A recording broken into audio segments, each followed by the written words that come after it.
ब्रह्मा विष्णु महेश अजर अमर नहीं है। इनका भी आविर्भाव अर्थात जन्म तथा तिरोभाव अर्थात मृत्यु होती है। प्रमाण के लिए देखिए देवी भागवत महापुराण।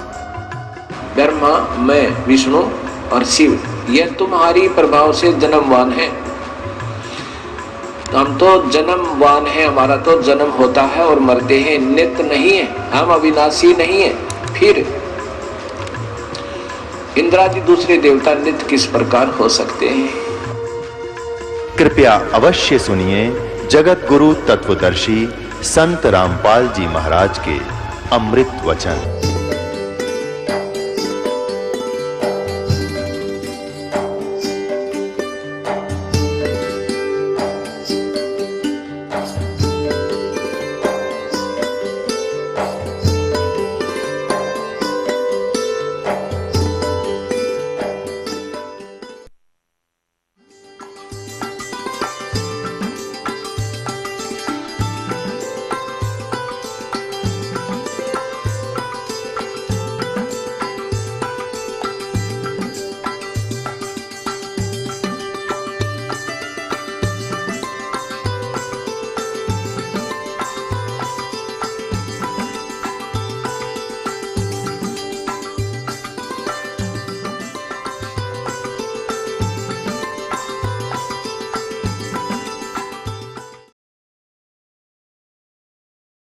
जब वायु अनिलम भस्मांतम शरीरम, ये आपका जीव, आपका प्राण इससे अमृतो प्राप्त करेगा। अमृतम, अमृतम अविनाशी।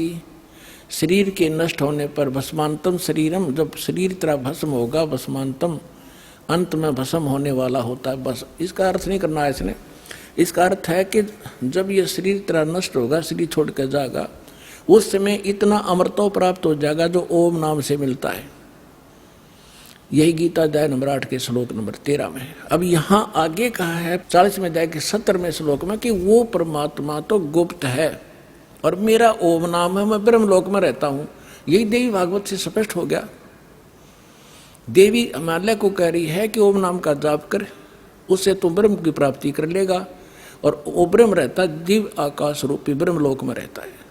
और यही वेद बता रहे हैं। देखिए ये 44वां अध्याय 40वां अध्याय यजुर्वेद का 17वें मंत्र में, हे मनुष्यो, जिस ज्योति स्वरूप रक्षक मुझसे, ये ज्योत स्वरूप काल तो है, मुझसे अविनाशी यथार्थ कारण के आच्छादित मुख के तुल्य उत्तम अंग का प्रकाश किया जाता है, जो वह है प्राण वायुमंडल में पुरुष है, माने पूर्ण परमात्मा है, वह है तो परोक्ष स्वरूप है, वो तो गुप्त है। अहम मैं खम और ब्रह्म, खम माने उस ब्रह्मलोक रूपी दिव्य आकाश में ब्रह्मलोक में रहता हूँ, मैं ब्रह्म हूँ और मेरा ओम नाम है। देखिएगा, ओम खम ब्रह्म, मैं ब्रह्म हूँ, अहम वह है, मैं ब्रह्म हूँ और मेरा ओम नाम है। मैं खम्भ माने आकाश में, ब्रह्मलोक रूपी दिव्य आकाश में रहता हूँ।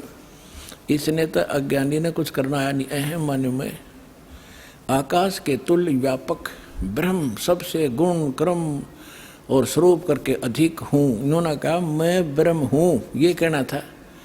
ओम, ओम सबका रक्षक जो उसका ओम, ऐसा नाम जानो। ओम लिखना था उसका, ओम मेरा ओम नाम उसका क्या था, वो तो गुप्त बता दिया। अपना कह अहम माने मैं ब्रह्म हूँ और ब्रह्मलोक रूपी दिव्य आकाश में रहता हूँ। अब हो गया सिद्ध हो। अब क्या सिद्ध हो गया कि अब जो ज्ञानी आत्मा थे वो उनके वेद समझ में ना आए, उनकी यहाँ बुद्धि पर पत्थर पड़ गए कि गीता अध्याय नंबर 4 के श्लोक नंबर 32 और 34 में स्पष्ट कर दिया है कि इस ज्ञान से कोई अन्य ज्ञान है जो तत्व ज्ञान है, और वो उनको पाया नहीं। उन्होंने इसी को अंतिम मान लिया। ओम नाम का 40वें अध्याय के 15वें श्लोक से ये मंत्र ऋषियों ने मान लिया उस पूर्ण परमात्मा का जो परोक्ष है, गुप्त है। इनके समझ में नहीं आया। गुरु बिन वेद पढ़े जो प्राणी, समझो अनुसार रहे अज्ञानी। ये अज्ञानी थे। अब यहाँ गीता ज्ञानदाता, जैसे इन अनाड़ियों से अज्ञानियों से पूछा जाता है, प्रश्न करते हैं मीडिया वाले कि 7वें अध्याय के 18वें श्लोक में गीता ज्ञानदाता अपनी गति को अनुत्तम क्यों कहता है? यानी ओम नाम से जो परम गति होती है, ब्रह्म लोक प्राप्ति होती है, ब्रह्म लोक ये ब्रह्म का मंत्र है ओम नाम, तो कहते हैं इसको अनुत्तम क्यों कहा? अन्यों कहें अनुत्तम का अर्थ बदल दिया इन अज्ञानियों ने। देखो, गुड माने अच्छा और बैड माने बुरा, और कोई बैड का अर्थ नहीं कहे सबसे अच्छा बुद्धि भ्रष्ट व्यक्ति होता है वो। अनुत्तम माने अश्रेष्ठ, उत्तम माने श्रेष्ठ, गुड, और यहाँ अनुत्तम का अर्थ कहते जिससे उत्तम कोई और ना हो, हमारा शर ना हो, ऐसे अनाड़ी हमारे गुरु मिले हमारे को। तो इसका अर्थ ये था कि गीता ज्ञान दाता कह रहा है कि मेरी साधना 4 प्रकार के करते हैं। 3 तो रिजेक्ट कर दिए, अर्थ, अर्थार्थी और जिज्ञासु, और चौथे जो ज्ञानी हैं ये मुझे बहुत अच्छे लगते हैं क्योंकि ये देवी देवताओं की घंटी नहीं पीटते, ये ब्रह्म साधना करते हैं। और इनको मैं अच्छा लगता हूँ क्योंकि इन्होंने मुझे अंतिम मान लिया, ये मुझे प्रिय है, इनको मैं प्रिय हूँ। लेकिन इनको तत्वदर्शी संत ना मिलने से ये ज्ञानी आत्मा है तो अच्छी आत्मा, उद्धार है, समर्पित है, शरीर भी इन्होंने समर्पित कर दिया, परवाह नहीं की, जब मर जाए बेशक नष्ट हो जाए शरीर में, भगवान मिलना चाहिए। लेकिन ये मेरे वाली अनुत्तम गति में ही श्रेष्ठ आश्रित रहे, इनको तत्वदर्शी संत नहीं मिले। अब आपके रूबरू करता है श्लोक देखिएगा, श्रीमद् भगवत गीता, गीता प्रेस गोरखपुर से प्रकाशित, दयाल गोविंद का इसके अनुवादक है, जिसका अनुवाद दास आपको दिखाने जा रहा है। 7वें अध्याय का अब 16वां श्लोक। हे भरतवंशियों में श्रेष्ठ अर्जुन, उत्तम कर्म करने वाले अर्थार्थी, अर्थ, जिज्ञासु और ज्ञानी 4 प्रकार के भगत जन मुझको भजते हैं। 17वें में कहा कि उनमें नित्य मुझ में एक ही भाव से स्थित अनन्य प्रेम भक्ति, एक भक्ति, ज्ञानी भक्त ये होना चाहिए, अति उत्तम है, ये मुझे अच्छे लगते हैं क्योंकि मुझको तत्व से जानने वाले ज्ञानी को मैं अत्यंत प्रिय हूँ और वह ज्ञानी मुझे प्रिय है। ठीक है। अब 18वें में कहा है, उद्धारा सर्वे एव ते ज्ञानी तु आत्मा एव मे मतम, मेरे विचार में ये सभी ज्ञानी आत्मा है तो उद्धार यानी समर्पित हैं, अच्छी आत्माएं हैं। आस्थित से ही युक्त आत्मा माम एवं अनुत्तमाम गतिम, ये सभी युक्त आत्मा भगवान में लीन आत्माएं आस्थित है, वह भगवान में लगी हुई आत्मा, वो भगवान समझ कर मुझे भज रही है, वो मेरे वाली अनुत्तमाम अति घटिया गति में श्रेष्ठ है। इन्होंने अनुवाद क्या किया अज्ञानियों ने? देखिए, ये सभी उद्धार है परंतु ज्ञानी तो साक्षात मेरा ही स्वरूप है। यह अनुवाद गलत कर रखा है, ये मेरा मत है, ये मेरा मत है, क्योंकि वह मन बुद्धि वाला ज्ञानी भक्त अनुत्तमा माने अति उत्तम, फुटे बाग धरे अनुत्तम, अनुत्तम ने अति उत्तम है, अनुत्तम लिखना था घटिया, गति स्वरूप मुझ में ही अच्छी प्रकार स्थित हैं। अपने आत्माओं, परमात्मा ने आपको शिक्षा दी, ऐसे उपकरण बनवा दिए कि घर बैठे इंटरनेट पे भी देख रहे होंगे पुण्यात्मा परमात्मा के प्यारे, और ये सीडी बनाई जाएंगी, घर घर पहुंचाई जाएंगी और जानकर गदगद हो जाएंगे सच्चाई का। इसमें स्पष्ट कर रखा है, गीता ज्ञान दाता अपनी साधना को भी घटिया बता रहा है, अनुत्तम बता रहा है, और कह रहा है ये ज्ञानी आत्मा जो परमात्मा के लिए समर्पित हैं, जिनने जान लिया है कि मनुष्य जीवन केवल परमात्मा प्राप्ति के लिए प्राप्त हुआ है और मोक्ष केवल उस पूर्ण परमात्मा से होगा, इनको वासुदेव प्राप्त नहीं हुआ। अब देखो, थोड़ी कथा सुनाने से पहले 19वां श्लोक और सुनाऊंगा जिससे आपका और कंसेप्ट क्लियर होगा। देखिएगा, श्रीमद् भगवत गीता अध्याय 7 का हम श्लोक 18 पढ़ लिया। ये मेरी अनुतम है, ये घटिया लिखनी थी इन्होंने। अब इससे स्पष्ट हो जाता है, बहुनाम जन्मानाम अन्ते ज्ञानवान माम परपदते वासुदेव सर्वमिति स महात्मा सो दुर्लभ है।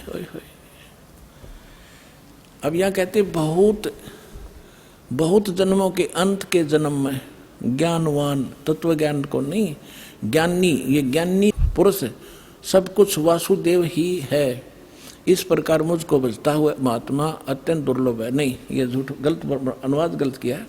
इसका अर्थ है कि बहुनाम जन्म, क्योंकि शुरुआत से इसका सटाट से देखो इस प्रसंग 7वें अध्याय का, पहले कह रहा है कि तीनों गुणों की भक्ति जो इन ऊपर जिनकी बुद्धि है ब्रह्मा विष्णु महेश तक, वो राक्षस स्वभाव को धारण किए हुए मनुष्यों में नीच और दूषित कर्म करने वाले मूर्ख मुझे नहीं बचते।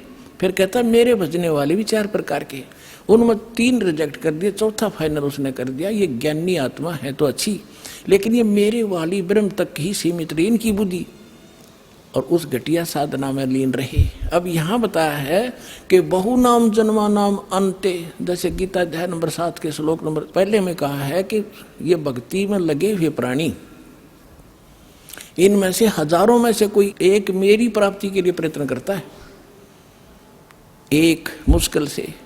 तो यहाँ वही कह रहा है कि बहुनाम जन्मानाम अन्ते, इन ब्रह्मा विष्णु महेश से घर की पूजाओं से ऊपर उठकर बहुत जन्म के किसी एक जन्म में ज्ञानवान, ये ज्ञानी मेरी भक्ति करते माम प्रपदते, और वासुदेव सर्वमिति, ये बताने वाला महात्मा सो दुर्लभ है कि वासुदेव सर्वमिति स महात्मा सो दुर्लभ है। ये बताने वाला कि वो वासुदेव यानी सर्व पूर्ण परमात्मा परम अक्षर ब्रह्म वही सब कुछ है, वही पूजा के योग्य है, वही इष्ट रूप में मान्य है, वही पाप नाशक है, वही अविनाशी है, वही सबका धारण पोषण करता है और उसकी भक्ति करनी चाहिए और की नहीं, और को इष्ट नहीं मानना चाहिए। कहते हैं ये बताने वाला महात्मा तो बड़ी मुश्किल से मिलेगा। यहाँ इसका अर्थ ही है, इन्होंने अर्थ गलत कर रखे। तो वो ये दास आपको मिल गया पुण्यात्माओं, असंख्य युगों के बाद ये दाव आपका लग गया है, इसको सफल करना। अब ये गीता ज्ञान दाता ब्रह्म ने अपनी साधना को अनुत्तम क्यों कहा, अपनी गति को? एक चुनक नाम के ऋषि थे, ज्ञानी आत्मा थे, जैसे भी उनको गुरु मिले सबने ओम नाम के जाप की रट लगा दी और एक हठ योग साथ में जोड़ लिया, ओम नाम के जाप का भी और अड़ंगा नारा और बोल लिया। ये तप कहाँ से लाए? किसी भी सदग्रंथ में तप करने का आदेश नहीं, सदग्रंथ माने गीता और वेदों में, और ना ही सूक्ष्म वेद में, तत्व ज्ञान में जो परमात्मा ने बोला। गीता अध्याय नंबर 17 के श्लोक नंबर 5 और 6 में तो ये कहा है कि जो शास्त्र विधि को त्याग कर और मनमाना घोर तप को तपते हैं वो राक्षस लोग इस कमलों के अंदर बैठे सभी प्राणियों के जो मुखिया ब्रह्मा विष्णु महेश आदि और मुझे भी वो क्रस करते हैं, उनको राक्षस स्वभाव के जान। ये हठयोग कहाँ से लाए? श्री देवी भागवत के अंदर एक प्रसंग है 3रे स्कंद में। ये क्या करते हैं? रहस्य तो परमात्मा ने बताया है, दास ने भी आपको बहुत बार रूबरू किया है कि ब्रह्मा जी अपनी उत्पत्ति बताता है नारद जी को कि अपने पुत्र को कि मैं कमल के फूल पर बैठा था, मुझे नहीं मालूम है कहाँ से उत्पन्न हो गया। आकाशवाणी हुई तप करो तप करो, मैंने 1000 वर्ष तक तप किया।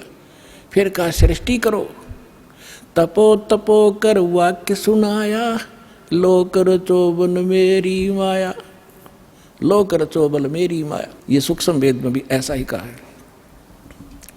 तो ब्रह्मा जी ने कहा कि आकाशवाणी हुई कि तप करो, मैंने 1000 वर्ष तप किया। फिर कहा सृष्टि करो। अब पहले इनके अंदर सिद्धियां पैदा कर लेता है काल, इनको एटम बम बनाता है, रिमोट इसके हाथ में रहता है। तो ये ब्रह्मा जी ने सोचा कि ये परमात्मा पूर्ण ब्रह्म की आकाशवाणी है, तप करो। और बाद में उसको वेद मिले, वेदों में तप का प्रावधान नहीं है, तो इसने वो काल की अलग से वाणी जो थी वह भी साथ अपने अनुयायियों को, अपने वंशजों को, ब्राह्मणों को दे दी कि तप भी करो, ओम नाम का जाप करो। एक चुनक नाम का ऋषि था, उसने बहुत ज्ञानी आत्मा था, ब्रह्म पूजा काल का पुजारी था। काफी वर्षों तक ओम नाम का जाप किया, तप किया, हठ योग किया। अब इसे भगवान मिल नहीं सकता। गीता अध्याय नंबर 11 के श्लोक 47 और 48 में और गीता अध्याय नंबर 11 के श्लोक 32 में स्पष्ट कर दिया है कि मैं काल हूँ और ये मेरा रूप है और सबको खाने के लिए आया हूँ। अर्जुन, तू ना लड़ेगा तो भी मारूंगा। ये मेरा वास्तविक रूप है, मैं काल हूँ। 11वें अध्याय के 47-48 में कहा कि अर्जुन, ये मेरा स्वरूप आज तक आपने तेरे पहले किसी ने नहीं देखा और मेरे इस रूप की प्राप्ति यानी मेरी प्राप्ति, इसके दर्शन माने भगवान प्राप्ति, ना वेदों में वर्णित विधि से, ना तप से, ना जप से, ना किसी क्रिया से मैं कभी नहीं मिल सकता, कोई नहीं कर सकता। इति सिद्धम, वेदों में वर्णित विधि से भगवान प्राप्ति नहीं है। जिस कारण से इन कबीर साहब कहते हैं खोजत खोजत हारिया, अंत कहा निराकार। इनके साधन गलत थे भगवान पाने के और देखने के, अंत में कह दिया भगवान निराकार है। अपना मन गढ़ंत थ्योरी बना ली लोगों ने, तो इनको भगवान मिला नहीं। ये एटम बम बन गए, सिद्धियां युक्त हो गए। जैसे अगस्त ऋषि ने 7 समंदर पी लिए, के कला टूट गया, इब गदा बने अंडेगा। मोक्ष होगा विधिवत, इन बकवादों से नहीं होगा। इब चुनक ऋषि में इतनी सिद्धि आ गई, सारा बोलबाला हो गया उसका। एक चक्रवर्ती राजा था, मानधाता। चक्रवर्ती माने जिसका पूरी पृथ्वी पर शासन हो। उसके छोटे छोटे राजा लोग उसके पराधीन होते हैं और उनसे वो टैक्स लेता है और वो ये देखता है कि किसी राजा ने मेरी पराधीनता अस्वीकार तो नहीं कर दी है। उसके लिए एक ट्राई करता था, वो अपने निजी घोड़े के आगे एक पंपलेट लगा देता था कि राजा के पास इतनी सेना है और जिसने राजा की पराधीनता स्वीकार नहीं है वो इस घोड़े को पकड़ ले, युद्ध के लिए तैयार हो जा। इस प्रकार वो घोड़ा छोड़ दिया, साथ में सैनिक, अन्य घोड़ों पर सवार, वो खाली। चुनक ऋषि की कुटिया के पास से गुजरे। राजा ने जाते समय भी देखा, फिर आते समय जब सारा घूम कर आगे किसी ने घोड़ा पकड़ा नहीं, युद्ध स्वीकार किया नहीं। चुनक ऋषि ने पूछा कि भी कहाँ गए थे सैनिकों, इस घोड़े पे सवार क्यों नहीं है तुम्हारे पे? सैनिकों ने बताया कि ऋषि जी, ये मानधाता चक्रवर्ती का राजा है, इसके पंपलेट पे लिखा हुआ है, इस पे कोई बैठ नहीं सकता। इसके पंपलेट पर आगे लिखा हुआ गले में 72 करोड़ सेना है हमारे राजा के पास। तो ऋषि ने पूछा कि कहाँ गए थे, कैसे ऐसे गए थे? ऋषि ने कहा कि किसी ने नहीं पकड़ा घोड़ा। नहीं, कौन पकड़े? प्या किसी की माँ ने दूध। सैनिक बोले उसकी जाड़ फोड़ दे हम। अब ऋषि ने सोचा भी राजा का विमान हो गया, मैं इसका विमान ठीक कर दूं। बता, रिमोट काल के हाथ में बना लिया एटम बम पहले चुनक ऋषि और फिर रिमोट ऑन कर दिया। अब इसको करता हूँ राजा को ठीक। राजा का फील्ड अलग और साधु संता का फील्ड न्यारा, वो क्यों भी बेमतलब टांग अड़ाऊं एक दूसरे के बीच में। अब ऋषि ने जानबूझकर अपना ताकत दिखाने के लिए कहा कि भी इस घोड़े को मैं बांध लूं, मैंने उठ लिया तुम्हारे राजा का, युद्ध स्वीकार किया। सैनिक बोले अगर कंगले, तेरा दाने तो खाने को नहीं, क्यों अपनी सामत बोल लेता है, मोल ले रहा है, चुप करके जप ले माला। ऋषि में भी पूरा हंगा पा के रहता, अरे यह ताकत रटा नहीं करे जीव पे, इसका नाश करा के छोड़ दिया करे। तो उसने क्या कहा कि ठीक है भाई, मेरे भाग में यह लिख रखी होगी, तुम्हारे राजा से मरना होगा, मैंने जाके दो उनको, घोड़ा बांध दो यहीं पर। सैनिकों ने जाके बता दिया जी ऐसे ऐसी बात है, एक चुनक नाम के ऋषि ने आपका युद्ध स्वीकार कर लिया। अब मंत्रीगण इकट्ठे हुए कहने लगे, राजन आज एक व्यक्ति की हिम्मत पड़ी है आपके साथ चीटिंग करने की, कल दूसरे की पड़ेगी। Nip the evil in the bud, बुराई को शुरू से ही खत्म कर देना चाहिए। राजा बोला ठीक है।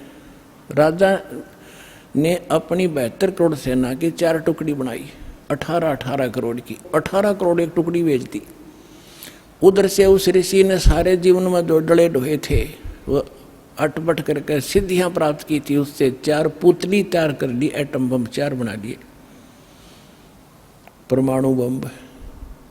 एक परमाणु छोड़ दिया पुतली, उसने 18 करोड़ कत्लेआम कर दिया। राजा ने दूसरी सेना भेज दी, ऋषि ने दूसरी पुतली, यानी 72 करोड़ सेना का सत्यानाश कर दिया उस ब्रह्म के काल के पुजारी ने। सूक्ष्म वेद में कहा है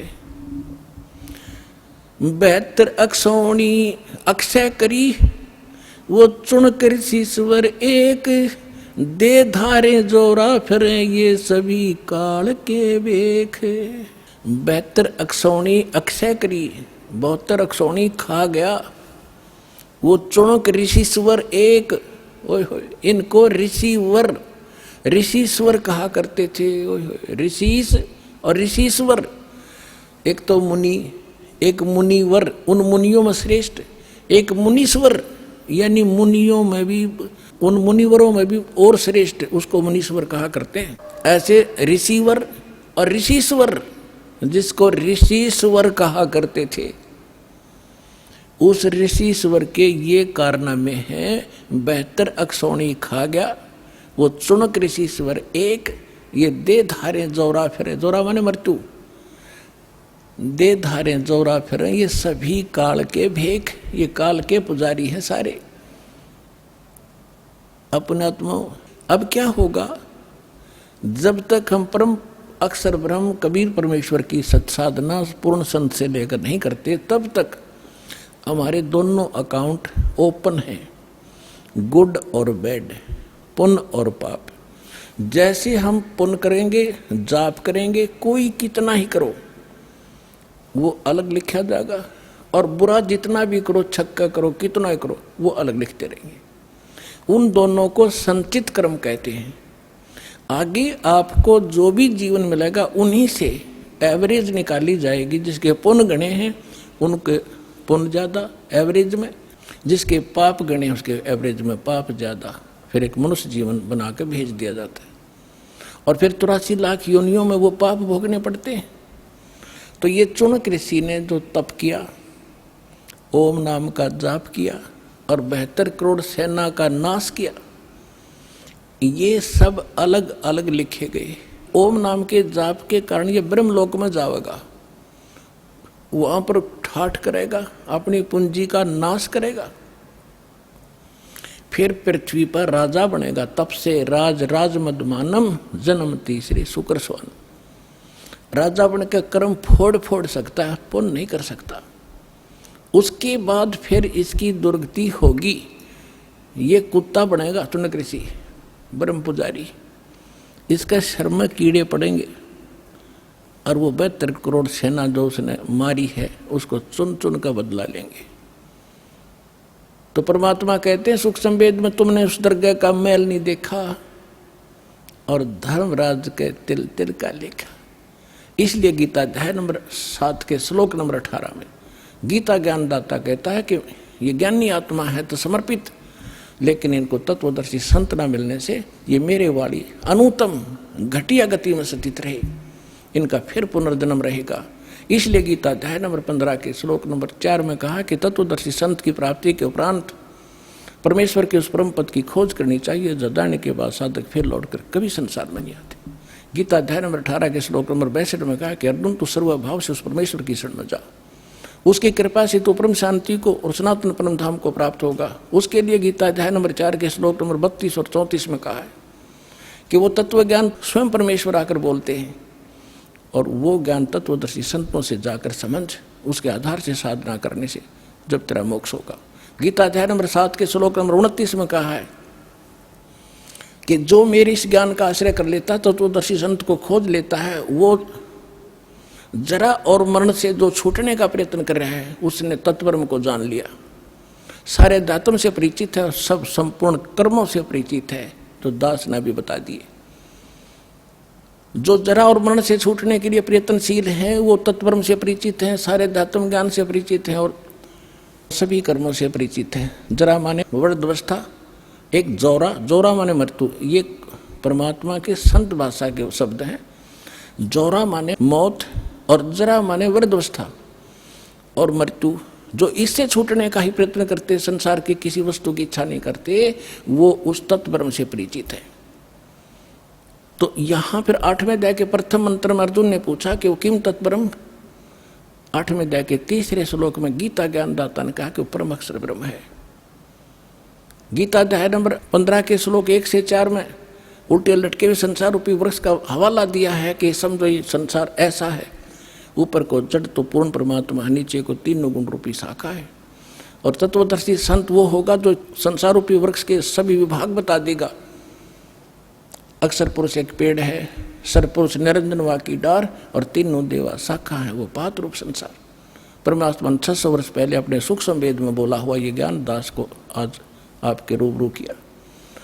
फिर गीता अध्याय नंबर 15 के श्लोक 4 में कहा कि उस तत्व ज्ञान के प्राप्ति के पश्चात परमेश्वर के उस परम पद की खोज करनी चाहिए, जहाँ जाने के बाद साधक फिर लौट कर कभी संसार में नहीं आते। और जिसने सब ब्रह्मांडों की रचना की है केवल उसकी भक्ति कर, मेरी भी छोड़ दे। और गीता अध्याय नंबर 2 के श्लोक नंबर 12 में, गीता अध्याय नंबर 4 के श्लोक नंबर 5 और 9 में, गीता अध्याय नंबर 10 के श्लोक नंबर 2 में गीता ज्ञानदाता खुद कहता तेरे और मेरे असंग जन्म हो लिए और आगे भी होते रहेंगे, मैं अविनाशी नहीं हूँ। गीता अध्याय नंबर 15 के श्लोक नंबर 16 और 17 में 3 पुरुष, 3 प्रभु, 3 स्वामी, 3 ब्रह्म बताए। सरपुरुष ये किस ब्रह्मांड का स्वामी, ये काल है, गीता ज्ञानदाता ब्रह्म है। अक्षर पुरुष ये 7 संग ब्रह्मांड का स्वामी है, इसका भी ये भी नाशवान है। गीता अध्याय नंबर 15 के श्लोक 17 में कहा कि उत्तम पुरुषत्व अन्य परमात्मा इति उदाहरत है। यह लोक त्रय में अविषय विवृत्ति अवैश्वर है, इन दोनों से भी अन्य है। सरपुरुष और अक्षर पुरुष से जो श्रेष्ठ परमात्मा इन दोनों से अन्य है। और वही तीनों लोकों में प्रवेश करके यानी सबका धारण पोषण वो जड़ से होता है। तो संसार रूपी वृक्ष की जड़ वो पूर्ण परमात्मा है, उसी से सबका धारण पोषण होता है यहाँ पर। और वही वास्तव में अविनाशी है। यहाँ एक भ्रम पैदा होता है।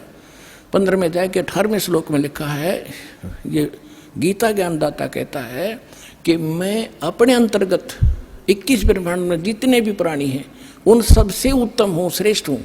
इसलिए मैं लोक वेद दंत कथा के आधार से मैं पुरुषोत्तम प्रसिद्ध हो रहा हूँ। आई एम नॉट पुरुषोत्तम।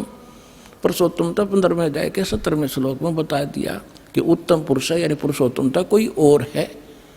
उसके बारे में तत्वदर्शी संत जानते, उनसे पूछो। तो पुण्यात्माओं, ये है वो दास तत्वदर्शी संत। आओ और अपना कल्याण करो।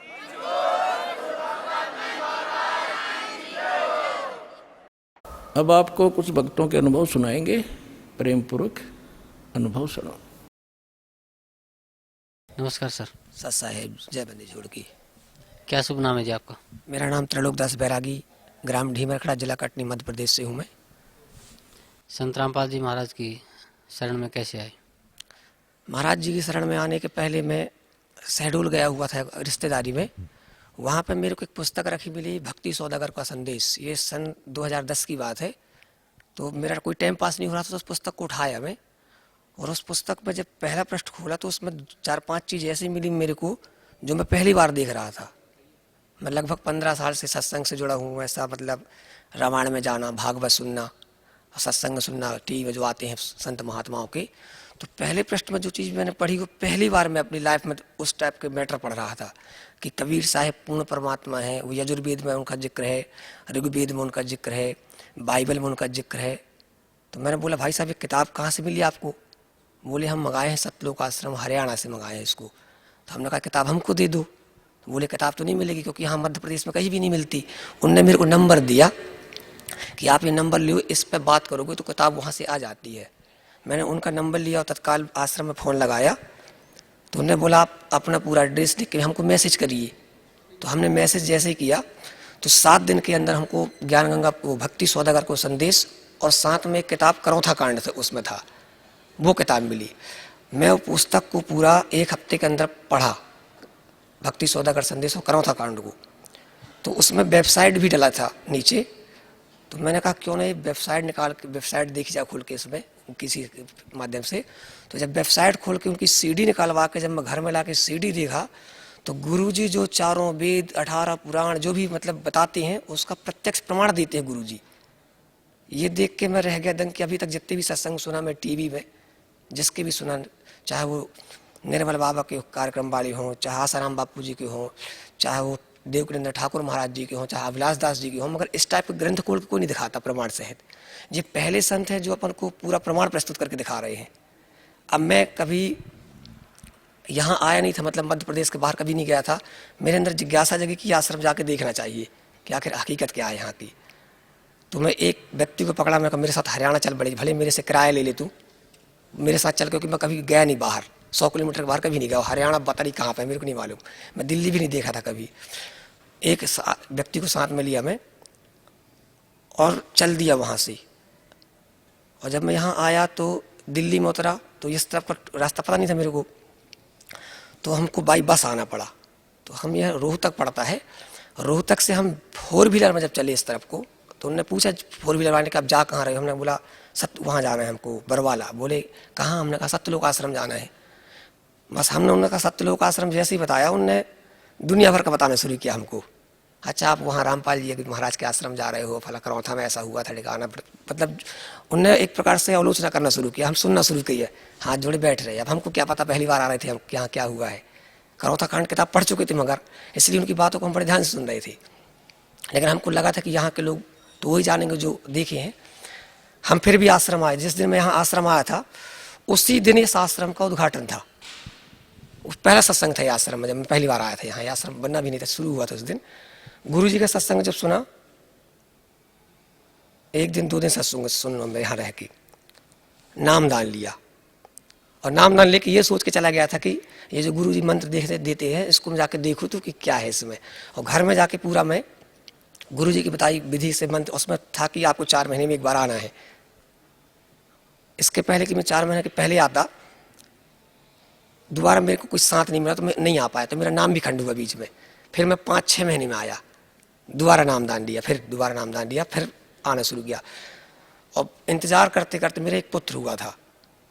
अब मेरे को उसकी टेंशन थी कि यार ये निमोनिया में ख़त्म हो गई, 2 बच्चियाँ बड़ी बड़ी मेरी। और 3 महीने बाद वही मर्ज जो है मेरे बालक को हुआ, निमोनिया वाला। तो मैं लगभग 3-4 डॉक्टर को दिखाया, पूरे MBBS थी। जैसे कि उमरिया पान में MBBS डॉक्टर जो रिटायरमेंट CMO है, सिहोरा ले गया। तो एक दिन अचानक बालक मेरा बेहोश होता है सुबह 9 बजे। अब बेहोश हुआ तो मेरे को लगा कि इसका काम खत्म होगा, क्योंकि बच्चियाँ उसी में ख़त्म हो गई मेरी।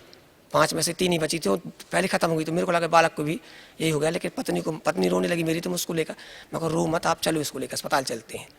तो मैं जब उमरिया पान ले गया तो वहाँ के डॉक्टर ने देखा तो बोले यार इसको नहीं कर सकते हम कुछ, क्योंकि इसके अंदर कुछ भी नहीं हो रहा है। तो उन्होंने बोले काम करो, इसको सिहोरा दिखा लो किसी डॉक्टर, अच्छे डॉक्टर को। मैं सिहोरा लेके भगा उसको। अब जैसे उसको सिहोरा लेके गया मैं, तो वहाँ भी डॉक्टर पाठक करके, वो भी MBBS है। उन्होंने कहा बेटा ये मेरे बस की बात नहीं है, अगर इसको कोई ऑक्सीजन देने की कोशिश करे तो शायद कुछ हो सकता है, क्योंकि इसके अंदर कुछ भी नहीं है हमारे हिसाब से। मैं तत्काल 4 व्हीलर किया वहाँ से और जबलपुर भागा। भारत हॉस्पिटल बच्चों का वहाँ हॉस्पिटल है, और वहाँ भी दिल्ली के और बॉम्बे के डॉक्टर इलाज करते हैं, वहाँ उसकी मैडम भी है। मैं वहाँ ले गया तो उस डॉक्टर ने भी देखा बहुत देर तक, सुई गच्चू गच्चे के उसे लगा के बोले इसमें तो कुछ भी नहीं हो रहा। कब कितनी टाइम से बेहोश है? हमने कहा सुबह 9 बजे से बेहोश है लगभग। तो वो पता नहीं क्या पति पत्नी बात की, दोनों डॉक्टर और मैडम, इसको भर्ती करें कि ना करें, इस टाइप से बात कर रहे थे वो। हमको लगता है हमारा बालक ख़त्म हो गया, इसलिए इस टाइप की बात कर रहे हैं। तो बोले एक काम कर सकते हो आप, 6 घंटे का हम आपको टाइम देते हैं, आप इंतजार कर सकते हो इस बालक का। रिक्स है इसमें, आप लेके भर्ती करोगे 6 घंटे के लिए? हमने कहा 12 घंटे के लिए भर्ती कर लो, मगर अगर कुछ आसरा है तो हमारा एक ही बालक हुआ है 5 बच्चियों के बाद। डॉक्टर ने सबको बुलाया, बोले इसको तत्काल ऑक्सीजन में चढ़ाओ और इसको वेंटिलेटर दो पूरा। और बोले भगत जी आप 6 घंटे इंतजार कर लो, इसके बाद आप जो करना हो करो। मैं उसको सुबह 9 बजे बेहोश हुआ था, लगभग 2 बजे के आसपास में जबलपुर पहुंचा था, 100 किलोमीटर दूर है मेरे गांव से। और वो रात में 9, साढ़े 9, साढ़े 10 बज चुका था, लेकिन वो बालक मेरा कुछ भी नहीं हो रहा था। और उसके बीच 3-4 बाटल चढ़ चुकी, कई इंजेक्शन लगा चुका डॉक्टर, मगर वो बालक जो कहते बेहोश था। रात्रि में लगभग 10:30 के आसपास मेरे को मतलब ऐसा लगा कि अभी डॉक्टर आएगा सेकेंड राउंड में, कहेगा 12 घंटे होने को, आप इसको ले जाओ। तो मैं पलंग में बैठे बैठे मेरे को रोना आया। लेकिन संध्या, उस टाइम पे मैं संध्या आरती भी नहीं कर पा रहा था क्योंकि अस्पताल में था। लेकिन मेरे को लगा मैं संध्या आरती करूँ, तो मेरे को अचानक याद आई भक्ति सौदागर संदेश में लिखे हुए भक्तों की वो जो चमत्कार थी। मेरे को चमत्कार याद आया कि यार इस टाइप में अगर गुरु जी की शरण में जब भी जो भी गया है या उनको याद किया है दिल से, तो उनने परमात्मा ने हेल्प की है इस टाइप से। तो मैं रोते हुए पलंग पर बैठे बैठे पलंग पे बैठे बैठे और वहीं पूरा संध्या आरती किया और जाप किया गुरुजी का। अब रात में जब 12 बजे डॉक्टर आता है तो कहता है क्या स्थिति है बालक की बेटा? तो मैंने कहा ये तो जैसे मैं लेके आया था 9 बजे उसी टाइप से अभी भी कुछ पंपिंग नहीं कर रहा, कुछ कर रहा है। तो उसने बोला इनकी फाइल लेके आओ और लास्ट वाले इनको इंजेक्शन लगा के इनको छुट्टी दे दो आप। तो इनको मतलब इनकी पर्ची काट दो कि सुबह ले जा। बोले मैं 4 व्हीलर भी नहीं छोड़ा था उस टाइम तक कि जितनी टाइम में खत्म हो जाएगा बालक, तो मेरे को 4 व्हीलर कहाँ मिलेगी उस टाइम पे। तो मैं उसको भी नहीं छोड़ा था कि भैया मेरे से किराया ले लेना, मगर रुके रहना यहीं। डॉक्टर बोले कि इनको अंतिम सूजी लगा के इनको पार्ट निकाल के छोड़ देना इसको। तो नर्स जब आई तो सूजी उसमें जब भरी और यहाँ जांघ पे लगाई उसको लास्ट सूजी, और जैसे ही जांघ पे सूजी लगी बालक के, वो बालक रोना शुरू किया अचानक। ऐसा नहीं रोया जैसे उस महीना भर से न रोया हो, इस टाइप से उसने रोना शुरू किया। जब वो रोया तो अचानक मेरे अंदर खुशी सी हुई, और जो मतलब मैं दुख में रो रहा था उस टाइम पे, खुशी में बदल गई मेरी पूरी वो स्थिति। मेरी पत्नी को भी एकदम अच्छा सा लगा कि बालक तो रो दिया मतलब होश में आ गया, अब काफ़ी वो हो गया। डॉक्टर ने मेरे सर पर ऐसे हाथ फेरा, बोला बेटा तू जीत गया, अब तेरा बालक ठीक हो जाएगा। तो मैं उसने कहा ठीक हो जाएगा, लेकिन मेरा पूरा दिमाग चला गया गुरुजी के चरणों में कि ये जो अभी 15-20 मिनट से मैं यहाँ बैठा मंत्र जाप कर रहा था, ये हो ना हो उसी का रिजल्ट मिला है मेरे को। अब डॉक्टर सुबह बोला कि बेटा इसको 8 दिन भर्ती रखो, बेड चार्ज सब मिला के तुम्हारा 5,000 के आसपास खर्चा आया करेगा, 8 दिन इलाज करवाओ तब ठीक होगा। मैंने कहा महाराज जी मैं 5,000 रुपये देने के लायक नहीं हूँ, मैं गरीब आदमी हूँ, आप मेरे को छुट्टी दो। अब मैं समझ गया कि मेरा बालक ठीक कैसे हो गया। डॉक्टरी इलाज तो आपने किया 12 घंटा, 6 घंटे का टाइम भी दिया था आपने, ये 12 घंटे बाद अचानक होश में आया। मैं समझ रहा हूँ कि ऐसे कैसे ठीक हुआ। डॉक्टर छोड़ने को तैयार नहीं था और मैं ज़बरदस्ती पीछे पड़ मेरे को घर जाना है, क्योंकि उस टाइम पर मेरे को लग रहा था कितने टाइम में यहाँ से छूटूँ और सतलोक आश्रम वापस पहुँचूँ। डॉक्टर बोला हम छोड़ेंगे नहीं और आप ले जाओगे, आपकी रिक्स है। हमने कहा हमारी रिक्स, हम आपकी रिक्स मंजूर है हमको। उनने कागज़ में लिखवाया मेरे से पूरा कि ज़बरदस्ती अपने पुत्र को बाहर निकाल रहे हो आप 12 घंटे के अंदर अंदर, और अब भी होश में कुछ हो जाएगा तो हमारी कोई जवाबदारी नहीं होगी।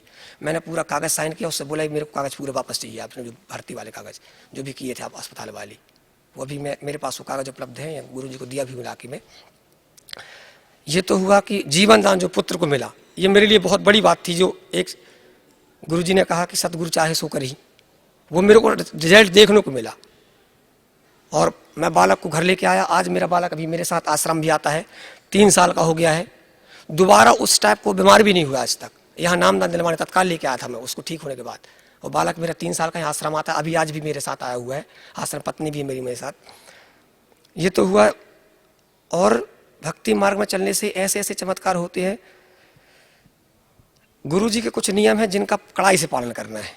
अब मैं एक ऑफिस में प्यून था, चपरासी पद पर कार्यरत था, तो गुटखा बीड़ी पान तम्बाकू किसी को ला के देना नहीं है, ये गुरुजी का आदेश है।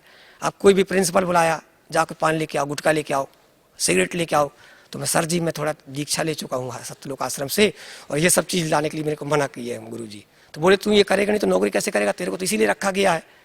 मैं बोला मैं आपके हाथ जोड़ता हूँ, आप जो सेवा करवाओ चाहो करो, मेरे से गुटखा बीड़ी पान सिगरेट बस मत मंगाओ, क्योंकि ये गुरुजी का सख्त आदेश है कि करना भी पाप है और देना भी पाप है, तो आपको देना नहीं। ब्राह्मण समाज के थे मेरे प्रिंसिपल साहब, उनने इसको समझा। लेकिन जितने भी नए अधिकारी लोग आते थे बस वही पान लेके आओ, गुटखा लेके आओ, सिगरेट इस टाइप के मंगाते रहते थे। मैं इसमें थोड़ा मेरी भक्ति मार्ग में बाधा उत्पन्न हो रही थी बहुत। मैं मंगा देता था क्योंकि और भी 3 भक्त थे मेरी आपस में, तो उनसे हाथ जुड़ लेता, भगत जी आप कर दिया करो, मेरी भक्ति में ये बाधा ना पहुंचे बीड़ी सिगरेट पान भाभी। मेरे को सिर्फ भक्ति करते गुरुजी के 6 महीने हुए थे, और इसको झेल रहा था भाई 6 महीने। सतनाम मेरे को उस टाइम पर प्राप्त नहीं हो पाया था। गुरुजी ने ऐसी रजा बख्शी कि मैंने 27 जून को लिया था नामदान यहाँ से 2010 को, और 27 ही तारीख पड़ी मेरी, 27 जून को नामदान लिया था। 27 जून 2010 ही में संभाग से प्रमोशन की लिस्ट निकली, तो कटनी जिले से मेरा सिंगल प्रमोशन हुआ उस टाइम, और मैं चपरासी से अचानक बाबू बना। जहां मेरे को 8,000 रुपये पेमेंट मिल रही थी, उसका बेसिक एकदम चेंज हुआ। और जो ये लेके पान लाना गुटखा लाना इसमें जो बधा था मैं, परमात्मा ने ऐसी रजा बख्शी कि मैं अचानक चपरासी से बाबू बना, और वो मेरा प्रमोशन हायर सेकेंडरी मुरबारी में हुआ क्लर्क के पद पर। आज मैं क्लर्क के पद पर कार्यरत हूँ हायर सेकेंडरी मुरबारी में। ये रजा बख्शी परमात्मा ने। तो टोटल उस जो आड़े भक्ति मार्ग में आड़े आ रहा था मेरे, ये गुटखा, इस सबसे अलग कर दिया परमात्मा ने। अचानक मैं एक दिन बैंक गया हुआ था, खाता खुलवाने नए प्रचार जी आए थे, उनको खाता खुलवाने के लिए बात कर रहा था। उन्होंने बोला बैरागी जी आप पैसा लेना पसंद करेंगे बैंक से? मैं को कई का पैसा? बोले लोन चाहिए आपको। मैंने कहा अचानक लोन के लिए क्यों पूछ रहा है मेरे से? अब मैं गरीब स्थिति का आदमी, परिवार पाल रहा था, छोटी सी पेमेंट 8,000 में सबको पाल रहा था। मेरा 10 आदमी का परिवार है, मेरे पिताजी नहीं है, माताजी नहीं है, कोई नहीं है, पूरा परिवार मैं चल रहा था। उसने अचानक मेरे से एक फार्म में साइन करवाया बैंक मैनेजर ने कि हमारे वो आया है, इसमें आप साइन करो, हम आपको 1.5 लाख रुपये देंगे। तो मैं बोला पटा नहीं पाऊंगा। बोले कम से कम किस्त में देंगे आपको, 4 साल में पटा लोगे। मैं बोला ये भी कैसे? बोले कम पेमेंट है मेरी। बोला तुम फार्म भरो, बाकी हम तुम्हारी सस्ती किस्त बना देंगे। और उसने अचानक मेरे को 1.5 लाख रुपया दिया बैंक मैनेजर ने। और वो बैंक मैनेजर ने 1.5 लाख रुपया दिया, तो जहाँ मेरी साइकिल लाने की औकात नहीं थी, और मैंने अपनी ज़िंदगी में पहली बार 1.5 लाख देखे थे जो मेरे को बैंक से मिली। उस बैंक से मैंने पैसा ला के सबसे पहले मैं गुरु जी की एक तस्वीर बनवाया नेट से, क्योंकि मैं समझ गया कि सब गुरु जी कर रहे हैं, जो भी कर रहे हैं, जो अचानक बदलाव आ रहा है मेरी ज़िंदगी में, ये सब गुरु जी की देन है। अचानक एक तस्वीर बनवाया गुरु जी को, उसमें विराजमान कमान, इतनी बड़ी तस्वीर मैं भी बनवाया हूँ घर में, और उसको व्यवस्थित किया घर में, मढ़वाया पूरा उसको। और मैंने उसी पैसे से एक मोटरसाइकिल खरीदी, हीरो होंडा नई, 55,000 की कैश में। और गाड़ी लेके सबसे पहले मैं दुकान गया और बोला इसमें लिखिए संत रामपाल जी महाराज की जय। गाड़ी में लिखवाया मैं संत रामपाल जी महाराज की जय, नीचे लिखा गुरु कृपा और सत साहिब लिखवाया गाड़ी में। और फिर वो गाड़ी लेके अपने घर आया। मैं बोला आज गुरु जी ने मेरे को वो चीज़ दी है जिसकी मैंने कल्पना नहीं की थी कि 6 महीने के अंदर मेरे साथ ये चमत्कार होगा। और ये तो हुआ दूसरा। मैं आपको बताऊं, अभी 14 जून की बात, 14 जून को मैं संध्या आरती में बैठने वाला था, तो मैं बस जोत लेसने की तैयारी में था। अचानक मेरे को लगा कि बालक छत में है। जैसे गुरुजी ने ऐसा याद दिलाया कि बालक छत में हो, गिरने वाला है। तो मैं साले से बोला बालक कहाँ है यार अपना? बोले छत में है। मैं को छत से गिर जाएगा, उसको नीचे ले आओ। आभास सा दिलाया गुरुजी ने कि बालक छत में गिरने वाला है। तो मैं अपने साले से बोला, वो साला मेरा यहीं भी आया सत्संग में आज मेरे साथ। तो बोला जीजा कहाँ जाएगा छत में? वो साला तो बालक तो यहीं नीचे था। मैं को नहीं लगता छत में है वो। मेरा साला जैसे ही छत में गया, उसको पकड़ नहीं पाया बालक को मेरी, और बालक छत के नीचे चला गया। अचानक 16 फुट ऊंचा छत है वो, अचानक गिर गया छत से। न मैं छत में पहुंच पाया, न मेरा साला पहुंच पाया, बालक छत से गिर गया मेन रोड पे। अब मेरे को लगा बालक 16 फुट से गिरा, पक्का चला गया वो। हम 2 जन नीचे आए, जब उठा के उसको उठाए बालक को, तो बालक शून्य हो गया। तो उस टाइम पे मेरा ये वही बालक जिसके साथ अस्पताल में चमत्कार हुआ। जब मैं उसको उठाया, ऐसा पूरा उसके शरीर में घिट्टा, उसने रोना शुरू किया। जब उसने रोना शुरू किया तो मैंने कहा ये तो रो रहा है, मतलब होश में आ गया। उसको खड़ा किया कि खड़ा भी हो रहा है कि नहीं खड़ा हो रहा है। उसको खड़ा किया तो खड़ा भी हुआ, हाथ साथ देखा, सब कुछ सही था। और 2 मिनट भी नहीं लगे बालक चुप हो गया, जैसे ऊपर से गिरा हो तो नीचे किसी ने उसको लोका हो जमीन में। एक भी खरोंच नहीं उस बालक की आज भी। नहीं तो इतना छत से गिरना, लोग हाथ पैर टूट जाते हैं, सर फूट जाता है, लेकिन मेरे बालक को खरोंच नहीं आई 16 फुट से गिरने के बावजूद भी। ये चमत्कार मेरे ससुराल के जितने भी देखे, बोले अरे ऐसे कैसे हुआ? 16 फुट से बालक गिरा, उसको कहीं लगा भी ना। ऐसा तो नहीं कि ये न गिरा हो, मैं को ऊपर से सीधे सीधे आ गया, सीढ़ियाँ भी नहीं है। उस दिन मेरे जितने भी वहाँ 8-10 लोग बैठे थे, वो पूरे के पूरे भगत दूसरे सत्संग में यहाँ आए हैं आश्रम। मैंने बोला ये सब गुरु जी का चमत्कार हो रहा है, क्योंकि इस टाइप का बालक मैं 2 बार गाड़ी से गिरा, उसी गाड़ी से जो लिया हूँ। 2 बार गाड़ी निकालता हूँ तो मेरा गेट छोटा सा तो मेरा ये हाथ लगा उसमें गेट में, तो मेरे हाथ से मोटरसाइकिल छूट गई और मैं गाड़ी सहज चला गया बाहर। न मेरे कहीं खरोंच आई शरीर में, न गाड़ी को कहीं खरोंच लगी। जैसे परमात्मा लोकता है, तो परमात्मा की शरण में रहने में मेरे को ये समझ में आया कि सतगुरु शरण में गए से आई टले बलाए। श्रद्धा भाव से गुरु के शरणों में लगे रहो, तो ये तो छोटे मोटे लाभ है। परमात्मा इतने बड़े बड़े लाभ देता है जिसकी अपन कल्पना भी नहीं की रहती। और आज जो भी मैं सुखमय जीवन व्यतीत कर रहा हूँ, मेरी तनख्वाह उस टाइम पर जब मैं नामदान लेने आया था, मेरी पेमेंट 8,000 थी। आज मैं 17,500 पेमेंट परमात्मा की दया से 1 साल के अंदर पा रहा हूँ। 10वां हिस्सा गुरु को दान करने की बात आती है शास्त्रों में। तो मैं 10वां हिस्सा तो दान नहीं कर पा रहा था उस टाइम पर जब मैं परमात्मा की शरण में आया था। लेकिन गुरु जी प्रवचन में बोलते हैं कि जब आप घर से चलते हो तो जो भी रास्ते में खर्चा होता है वो भी भक्ति मार्ग में माना जाता है, यहाँ आश्रम में वो भी पुण्य के मात्र में। तो मैं आज 4 आदमी को लेके आता हूँ, रिजर्वेशन से लेके आता हूँ, लगभग 4,000 रुपये खर्चा आता है मेरा 4 आदमी को लेने से। और मैं समझता हूँ गुरु के शरण में जो मेरी पेमेंट बढ़ी है वो अगर 3 महीने में 4,000 रुपये गुरु के शरण में जा रहे हैं तो वही मेरा 10वां हिस्सा जा रहा है। और मैं इसी प्रकार गुरु की भक्ति कर रहा हूँ। भगत समाज को क्या संदेश देना चाहते हैं आप? भगत समाज को मैं ये संदेश देना चाहता हूँ कि यथार्थ भक्ति मार्ग हमने सिर्फ सुना था, एक ब्रह्म द्वितीय नास्ति।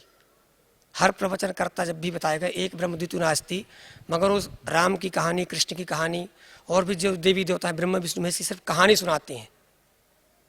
जैसे हम बचपन में दादी की कहानी, दादी माँ से कहानियाँ सुनते थे और वो सुला देती थी, इसी प्रकार रोचक वाणी, यथार्थ वाणी, 3 प्रकार की वाणियाँ होती हैं अपने शास्त्र में, रोचक वाणी, यथार्थ वाणी और भयानक वाणी। तो ये हाथ साथ देखने वाले भयानक वाणी बताते हैं, हाथ देख के तेरे साथ ये हो जाएगा, वो हो जाएगा, दुनिया का धन फन बता के डराते हैं। फिर तू ये पूजा करवाएगा तो ऐसा हो जाएगा, इससे हमारा धन लूटते हैं। रोचक वाणी प्रवचन करके, रोचक वाणी प्रस्तुत करके लोगों को लुभाते हैं, उससे उनका धन लूटते हैं। और जहाँ तक यथार्थ वाणी की बात है तो यथार्थ वाणी सिर्फ रामपाल जी महाराज के अलावा इस पृथ्वी में किसी संत के पास नहीं है। रोचक वाणी में लोग फंसे हुए हैं और भयानक वाणी फंसे हुए हैं। जहाँ तक यथार्थ वाणी का सवाल है तो यथार्थ वाणी इस पृथ्वी में संत रामपाल जी के अतिरिक्त किसी के शरण नहीं है। और जिसको यथार्थ वाणी चाहिए वो सतलोक आश्रम में आए, गुरु जी से नामदान ग्रहण करे और अपना सतमार्ग पकड़ के अपना कल्याण कराए। जी धन्यवाद आपको बहुत बहुत। साहिब परम पिता परमात्मा पूर्ण ब्रह्म सारी सृष्टि के रचनहार कबीर परमेश्वर जी की असीम रजा से आप सभी पुण्यात्माएं सत्संग सुनने के लिए उपस्थित हुए। सौभाग्य आपका, आप जी को ऐसे समय में मानव शरीर प्राप्त हुआ और परमेश्वर की असीम रजा हुई कि आपको सच्चा भगवान मिला, सत साहिब मिला, तत्व ज्ञान प्राप्त हुआ और यथार्थ भक्ति मंत्र साधना आपको प्राप्त हुई।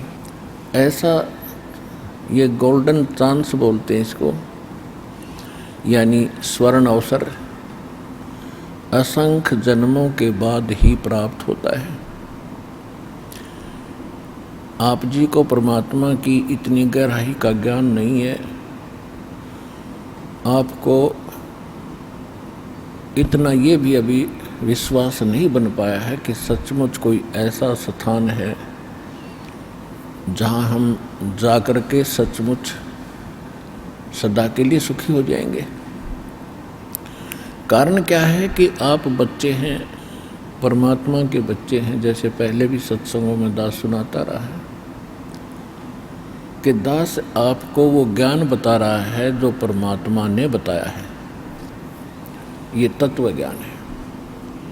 और साथ में ये भी आपको प्रमाणित किया है कि जो परमेश्वर ने 600 वर्ष पहले कबीर परमेश्वर जी ने, उस दानक ने, जुलाहे ने जो ज्ञान अपनी अमृतमयी वाणी में, सच्चिदानंद घन ब्रह्म की वाणी में, कबीर वाणी में बोला था और उनके परम भक्त धर्मदास जी ने वो लिपिबद्ध किया था। एक उसको सूक्ष्म वेद कहते हैं, कबीर सागर कहते हैं, कबीर बीजक, कबीर साखी, कबीर शब्दावली, कबीर दोहावली और कबीर सागर, ये सारा मिलाकर सूक्ष्म वेद है।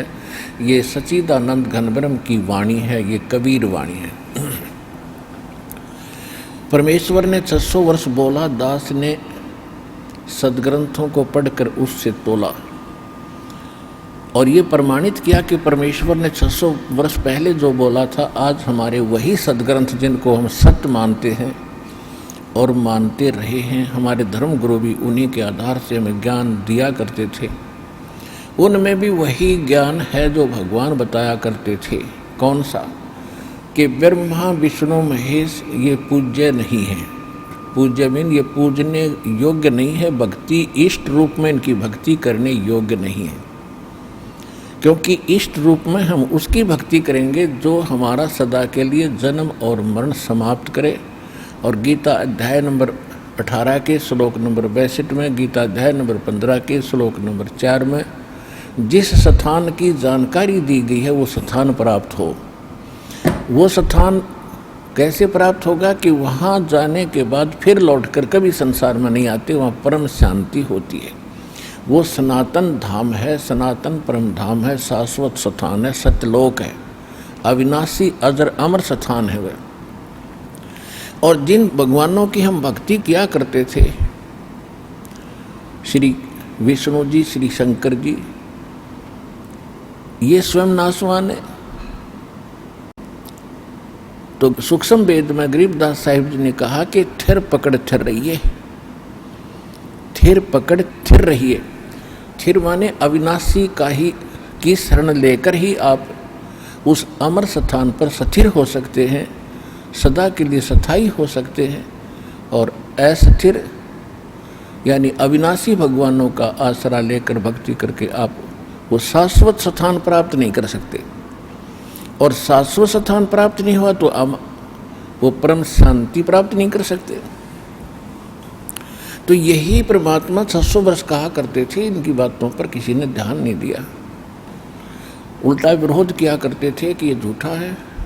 उस समय उनकी दाल गल गई। हमारे जो धर्म गुरु थे नकली, कि कबीर साहब अशिक्षित हैं, इनको कोई अक्षर ज्ञान नहीं है, इसलिए सारी झूठ बोलता है। तो पुण्यात्मा, आज परमात्मा ने दया करी, क्योंकि परमेश्वर का कोई भी काम कच्चा नहीं होता, उसमें कोई त्रुटि नहीं होती, मीन मेख नहीं होती। परमेश्वर जो लीला करता है वो करते ही करते हैं, प्रत्येक युग में करते हैं। अब जैसे एयर कंडीशनर, एसी रूम, जहाँ एसी चल रहा हो तो उसका स्वभाव है। अगर आपने एसी लगा रखा गर्मियों में तो वो एसी, उसका स्वभाव है जाते ही ठंड करेगा, शांति देगा। जलती हुई आग से निकल कर आए हो बाहर धूप से, एकदम शांत होगा। तो इसी प्रकार परमात्मा जो उसमें गुण हैं वो तो करता ही करता है, ऑटोमेटिकली होते रहते हैं। लेकिन हम परमात्मा की महिमा से अपरिचित होने के कारण हम पहचान नहीं सके भगवान कौन है। तो जिस कारण से आज तक ये बात स्पष्ट नहीं हो पाई कि कौन परमात्मा है। तो कहने का दास का जो भाव है, उद्देश्य है कि परमात्मा का कोई भी काम निष्प्रयोजन नहीं होता और किसी कार्य में त्रुटि नहीं होती। 600 वर्ष पहले वो लीला करनी ही थी, भगवान तो ऐसी लीला किया ही करता है। अंधे को आंखें दी, बांझ को पुत्र दिए, रोगी को स्वस्थ किया, उनके मुर्दों तक जीवित किया परमात्मा ने किसी कारण से। और साथ में अध्यात्म ज्ञान दिया, सत भक्ति बताई। और उसके बाद परमात्मा ने अपने विटनेस तैयार किए, गवाह। तो जो ज्ञान परमात्मा ने कहा वो उनके सच्चिदानंद घनब्रह्म की वाणी में विद्यमान, कबीर वाणी में। और जिन महापुरुषों ने परमात्मा को देखा उन्होंने एफिडेविट दे रखे हैं, शपथ पत्र दे रखे हैं कि कबीर इज गॉड। कौन कबीर? हम सुल्तानी नानक तारे दादू को उपदेश दिया, जात जुलाहा वेद न पाया वो काशी महे कबीर हुआ। अनंत कोट ब्रह्मांड का एक रति नहीं भारे, सतगुरु पुरुष कबीर हैं कुल के सिरजनहारे। ना सतगुरु जननी जने उनके माने बापे, पिंड ब्रह्मंड से रोहित है जाना तीनों तापे। आदरणीय गरीबदास साहिब जी ने परमात्मा की महिमा अपनी आंखों देख के सतलोक में परमात्मा सचखंड लेकर गए अपनी प्यारी आत्मा गरीबदास जी को, और फिर उनको वापस छोड़ा अपने से परिचित करा के। फिर उस प्यारी आत्मा ने ये वाणी बोली जो दास ने आपको अभी सुनाई। इसी प्रकार आदरणीय नानक साहिब जी को बेई नदी पर परमात्मा मिले थे जिंदा महात्मा के रूप में, और वहाँ से उनको दरिया में डुबकी लगाने का बहाना करके अंतर ध्यान करके उनके शरीर को कहीं बाहर एकांत स्थान पर छोड़कर उनके जीव को सतलोक सचखंड ब्रह्मा विष्णु महेश के लोक सब दिखाए, और फिर उनको वापस छोड़ा और उनको बताया कि मैं काशी में धानक रूप यानी वह दुल्हा रूप में काम करता हूँ, वहाँ रहता हूँ। तो नानक साहिब जी तीसरे दिन सतलोक सचखंड की भ्रमण करके वापस आए। आते ही घर बार त्याग नौकरी त्याग करके चल पड़े परमात्मा की उस स्थान पर खोज करने के लिए जहाँ उन्होंने बताया था बनारस में। बनारस में जाके जब परमात्मा को देखा, जो सचखंड में देखा था वही स्वरूप है। बनारस के अंदर कपड़ा बुन रहा है एक धानक रूप में, जुलाहे रूप में, और देखते उस परमात्मा को आत्मा गदगद होगी, आंखों में आंसू भर आए और कहने लगे, एक स्वान दुई स्वानी नाले भौके बयाल कोड़ छुरा मूठा मुर्दार ये धानक रूप रहा करता। नानक साहिब जी का एक शब्द है, एक स्वान दुई स्वानी। ये प्रश्न गुरु ग्रंथ साहिब के पृष्ठ नंबर 24 पे अंकित है। एक स्वान दुई स्वानी नाल बलके भौकाई सदा बियाल। यानी नानक साहिब जी अपने मन और इसके साथ जो इसके और परिवार है, ये काम क्रोध मोह इच्छा, इनको कह रहे हैं कि ये एक स्वान दुई स्वानी। ये मन तो कुत्ता है, इच्छा और तृष्णा ये इसकी कुतिया हैं स्वानी, और इससे आगे फिर काम क्रोध मोह लोभ अहंकार इसका परिवार बताया। क्योंकि जब परमात्मा को वहाँ देखा, मन तो काल का एजेंट है, नानक जी के फिर एकदम मन में आया कहीं यो कोई और ना हो। तो वहाँ कह रहे हैं कि मन तो एक कुत्ता है, इसने बकवाद करने का मतलब है।